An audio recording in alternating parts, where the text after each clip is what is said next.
안녕하세요. 오늘은 크리스토퍼 알렉산더의 역작 질서의 본질 2권으로 좀 더 깊이 들어가 보겠습니다. 그중에서도 7장 근본적인 분화 과정을 함께 파헤쳐 볼 텐데요. 사실 이 책이 그냥 건축에 대한 이야기만은 아니잖아요. 그렇죠. 무언가를 만들 때 어떻게 하면 거기에 생명력을 불어넣을 수 있는가? 바로 그 창조 과정의 비밀을 푸는 열쇠가 이번 7장에 담겨 있는 것 같습니다. 맞습니다. 이 생명력이라는 말이 되게 추상적으로 들릴 수 있는데 알렉산더는 이 장에서 그게 구체적으로 어떤 과정을 통해 가능한지를 아주 집요하게 파고들어요. 네. 그래서 시작부터 살아있는 과정이라는 개념을 정의하고 들어가죠. 살아있는 과정이요? 네. 이걸 그냥 만드는 과정이라고 생각하면 좀 오산이고요. 핵심은 기존의 구조를 보존하는 변형을 통해 단계적으로 살아있는 구조를 만들어내는 모든 적응 과정이라는 정의에 있습니다. 아, 구조를 보존하는 변형. 그 말이 되게 흥미롭네요. 보통은 뭔가 새롭게 만들려면 기존 걸 부숴야 한다고 생각하기 쉬운데 그게 아니라는 거군요. 정확합니다. 그래서 알렉산더는 이 과정을 거의 기적에 가깝다고까지 표현을 해요. 기적이요? 네, 완전히 새로운 걸 그냥 허공에서 만들어내는 게 아니고요. 이미 그 공간, 그 구조 안에 잠재되어 있던 가능성을 뭐랄까 끄집어내서 발현시키는 과정이라는 거죠. 아, 마치 조각가가 돌덩이 안에서 형상을 찾아내는 것처럼요. 바로 그 비유가 딱 맞습니다. 건축가도 공간의 잠재력을 발견하고 그걸 드러나게 돕는다는 거예요. 그렇군요. 그럼 그 살아있는 과정이 실제로 일어나는 현장을 보면 어떤 모습일까요? 저자가 두 가지 다른 종류의 과정이 동시에 일어난다고 설명하더라고요. 네, 개별 과정과 부가 과정이죠. 네, 용어가 조금 어려운데 쉽게 좀 풀어주시죠. 개별 과정은 우리가 보통 생각하는 프로젝트랑 비슷해요. 시작과 끝이 명확하죠. 집 한 채를 짓거나 방 하나를 리모델링하거나 정원을 깎는 행위처럼요. 하나의 완결된 창조 행위라고 볼 수 있습니다. 음, 반면에 부가 과정은 시작과 끝이 좀 불분명해요. 이런 개별적인 행위들이 아주 오랜 시간에 걸쳐서 수많은 사람들에 의해 독립적으로 일어나잖아요. 그렇죠. 그 조각들이 쌓이고 더해지면서 하나의 동네나 도시 같은 훨씬 더 거대한 구조를 형성하는 과정을 말합니다. 아, 이제 좀 이해가 되네요. 책에서 든 숲의 비유가 정말 와닿았어요. 나무 한 그루 한 그루가 자라는 건 개별 과정인데 그렇죠. 그 나무들이 모여서 울창한 숲 생태계 전체를 이루는 건 부가 과정이라는 거잖아요. 바로 그겁니다. 또 과테말라 농부의 계단식밭 이기도 나오죠. 아, 맞아요. 농부가 오늘 하루 괭이질을 해서 밭 한 부분을 일구는 건 명백히 개별 과정이에요. 하지만 수십, 수백 년에 걸쳐서 여러 세대의 행위가 쌓이면 언덕 전체에 거대한 계단식밭이라는 경이로운 패턴이 만들어지죠. 이게 바로 부가 과정의 힘인 겁니다. 누구 한 명이 전체를 설계한 게 아닌데도요. 네, 그런데도 놀라운 질서가 생겨나는 거죠. 여기서 중세 석공이랑 현대 건축가를 비교하는 지점이 되게 날카롭다고 생각했어요. 아, 그 부분 저도 인상 깊게 봤습니다. 중세 석공은 자기가 조각하는 돌 하나, 그러니까 이 개별 과정이 성당 전체라는 부가 과정의 일부라는 걸 너무나 잘 알고 있다는 거잖아요. 맞습니다. 그 조화에 엄청나게 신경을 쓰는 거죠. 근데 현대 건축은 종종 전체 맥락이랑 상관없이 그냥 자기 건물 하나만 돋보이려고 하고 그래서 마치 기계 톱니바퀴처럼 전체랑 삐걱거리는 느낌을 준다고 비판하고요. 바로 그 지점이 알렉산더가 가장 안타까워하는 부분입니다. 개별 행위들이 더 큰 전체의 생명력을 갉아먹는 현상. 근데 여기서 이야기가 한 단계 더 깊어져요. 어떤 식으로요? 사실 이 개별 과정이랑 부가 과정의 경계가 생각만큼 그렇게 또렷하지 않다는 거예요. 맞아요. 그 모호성에 대한 설명부터 정말 흥미진진해지더라고요. 그렇죠. 건물 하나 짓는 건 분명 개별 과정 같은데 그게 또 도시라는 부가 과정의 일부가 되기도 하고 이게 어떻게 연결되는 건가요? 핵심적인 통찰은 이겁니다. 모든 창조 행위는 어떤 관점에서 보느냐에 따라서 개별 과정이면서 동시에 부가 과정이라는 거죠. 아, 관점에 따라서요? 네. 예를 들어서 큰 오피스 건물 하나를 짓는다고 해보죠. 이건 단일 프로젝트, 즉 개별 과정처럼 보이잖아요. 네, 그렇죠. 하지만 그 내부를 들여다보면 어떨까요? 방 하나를 만들고 벽 패널 하나를 붙이고 계단 하나를 설치하는 수만 개의 더 작은 과정들로 이루어져 있단 말이죠. 아, 그러네요. 그 작은 과정들 하나하나는 그 자체로 완결된 창조 행위. 그러니까 개별 과정이라고 볼 수 있겠네요. 그렇죠. 그런데 그게 모여서 건물 전체라는 더 큰 그림에 기여를 하니까 건물 입장에서는 그게 또 부가 과정의 일부이기도 한 거고요. 와, 이게 바로 알렉산더가 말하는 중심 형성의 계층 구조군요. 정확합니다. 세상의 모든 살아있는 구조는 이런 식으로 만들어진다는 거예요. 도시, 동네, 건물, 방, 가구, 심지어 가구 다리나 장식에 이르기까지 전부 다요. 그렇다면 결국 중요한 질문은 이거겠네요. 이 수많은 계층의 작은 과정들이 서로 조화롭게 합쳐져서 일관성 있고 살아있는 전체를 만들어내는가? 바로 그 지점입니다. 어떻게 하면 그게 가능할까?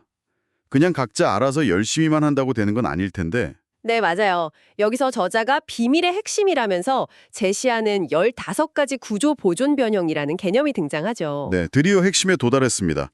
이 15가지 변형은 알렉산더 이론의 거의 심장과도 같아요. 심장요? 기존 구조를 존중하고 보존하면서도 그 안에 새로운 질서와 생명력을 불어넣는 15가지의 기하학적 방법이라고 할 수 있습니다.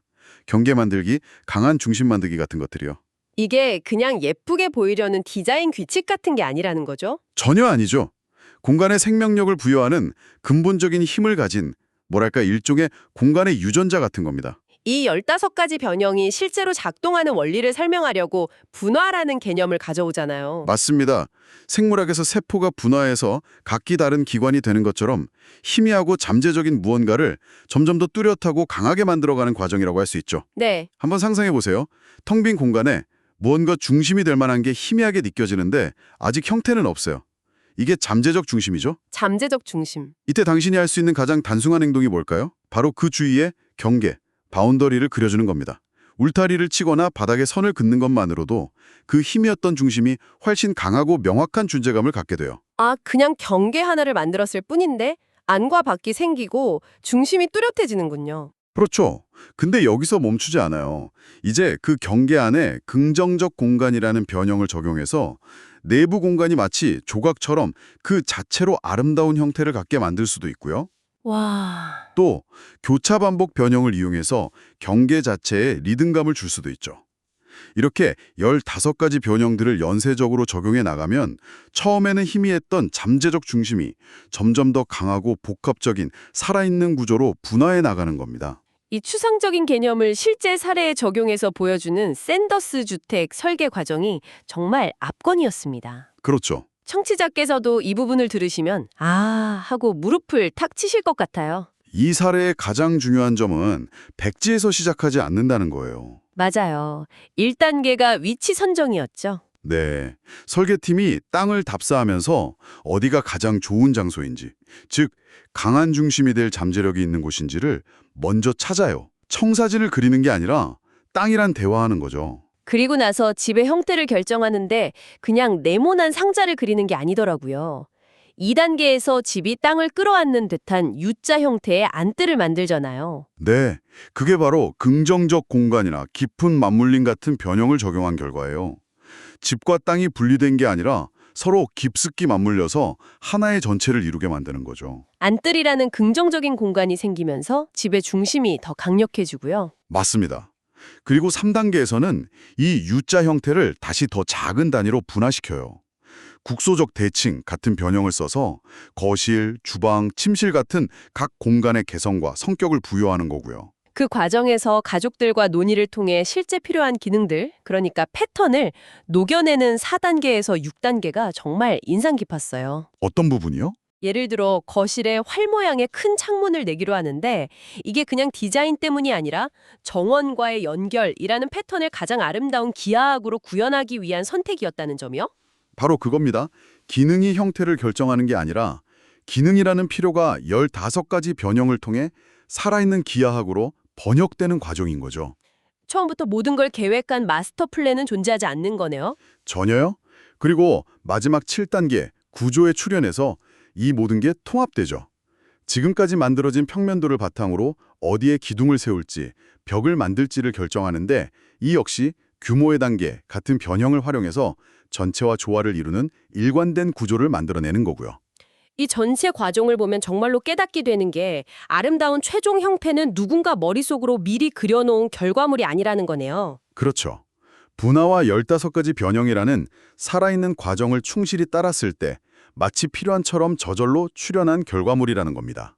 반면에 이 과정이 완전히 실패한 사례로 보여준 애리조나 투손 시의 위성 사진은 정말 충격적이었습니다. 아, 그 사진이요? 모든 건물이 각자의 논리대로만 지어져서 전체적으로는 아무런 질서도 생명력도 느껴지지 않는 모습이었죠. 그게 바로 알렉산더가 경고하는 죽은 과정의 결과물이에요. 개별 건축 행위들이 더 큰 전체를 치유하기는커녕 오히려 상처를 입히는 거죠. 마치 암세포처럼요. 네, 무질서하게 증식하고 덧붙여질 뿐입니다. 그 결과는 살아있는 도시가 아니라 서로 아무 관련 없는 건물들이 쌓인 거대한 물건 더미일 뿐이죠. 정말 공감되네요. 결국 성동의 조건은 개별 행위들을 통제하는 게임의 규칙을 만드는 데 있다고 저자는 말합니다. 맞습니다. 모든 건축 행위가 반드시 더 큰 전체의 생명력에 긍정적인 영향을 미치도록 보장하는 생성 과정, 그걸 만들어야 한다는 거죠. 아주 작은 행위 하나까지도요? 네. 목수가 나무 조각 하나를 벽에 붙일 때, 도시계획가가 건축허가 하나를 내줄 때, 그 순간에 스스로에게 질문해야 한다는 거예요. 나의 이 행위가 주변 전체의 생명력에 기여하는가, 아니면 파괴하는가? 이 질문이 모든 것의 핵심입니다. 저자가 이 모든 논의를 종합해서 일종의 보편적인 알고리즘이라고 할 수 있는 11단계 모델을 제시하잖아요. 네, 그렇죠. 이걸 한번 대화로 풀어보면 어떨까요? 일종의 순환 루프 같은 거죠. 네, 끝없이 반복되는 순환 과정입니다. 첫 시작은 언제나 지금, 여기에 전체를 바라보는 거예요. 내가 작업하려는 공간의 현재 상태, 그 전체성에 깊이 주의를 기울이는 거죠. 그냥 보는 게 아니라 깊이 주의를 기울인다. 그리고 나면요? 그러면 그 전체 중에서 어딘가 모르게 가장 약하고 불편하고 생명력이 부족한 부분이 느껴질 겁니다. 아, 바로 그 약점을 유발하는 잠재적 중심을 찾아내는 게 다음 단계예요. 아, 여기에 뭔가 생겨나면 전체가 훨씬 좋아질 것 같아 하는 바로 그 지점이죠. 그 잠재적 중심을 찾으면 이제 드디어 15가지 변형이라는 도구를 꺼내는 거군요. 맞습니다. 그 잠재적 중심을 가장 잘 강화시켜줄 수 있는 변형을 사용해서 아주 작은 변화를 만들어내는 거죠. 그 결과 새로운 중심들이 탄생하고 전체 구조는 이전보다 조금 더 강해지고요. 그리고 가장 중요한 단계가 남았죠. 바로 테스트 단계죠. 내가 만든 이 작은 변화가 정말로 전체의 생명력을 증가시켰는지를 내 안의 깊은 감정을 통해 확인하는 겁니다. 그리고 이 목표를 달성하기 위해 내가 한 일이 가장 단순하고 필연적인 행동이었나를 자문하죠. 이 모든 확인이 끝나면 다시 처음으로 돌아가서 그 다음으로 가장 약한 부분을 찾아 이 순환을 다시 시작하는 거고요. 네, 더 이상 전체의 생명력을 강화할 수 없을 때까지 이 과정을 수백, 수천 번이라도 반복할 수 있다고 하죠. 정말 거대한 마스터 플랜을 세우는 것과는 정반대의 접근법이네요. 그래서 저자도 이 모델이 하나의 이상적인 틀일 뿐 실제 살아있는 과정은 훨씬 더 비공식적이고 평범한 모습을 띈다고 강조해요. 아, 정원 가꾸기 비유처럼요. 네, 작고 좋은 일 하나를 하고 그 다음에 또 다른 작고 좋은 일을 하라. 이 조언이 사실 11단계 모델의 본질을 다 담고 있는 거예요. 거기서 한 걸음 더 나아간 조언이 정말 좋았어요. 각각의 작고 좋은 일이 그것보다 약간 더 큰 좋은 일을 이루는 데 도움이 되도록 만들라는 것. 아, 라일락 덤블 예시 말씀이시죠? 네, 그냥 빈 땅에 심는 게 아니라 햇볕 드는 잔디밭에 편안히 앉을 수 있는 공간이라는 더 큰 그림의 일부로서 기여하도록 위치를 잡는 것처럼요. 그것이 바로 중심 만들기라는 어려운 용어를 안 쓰면서도 그 내용을 온전히 실천하는 살아있는 과정의 모습입니다. 사실 이건 우리가 본능적으로 가장 자연스럽게 행동하는 방식하고 맞닿아 있어요.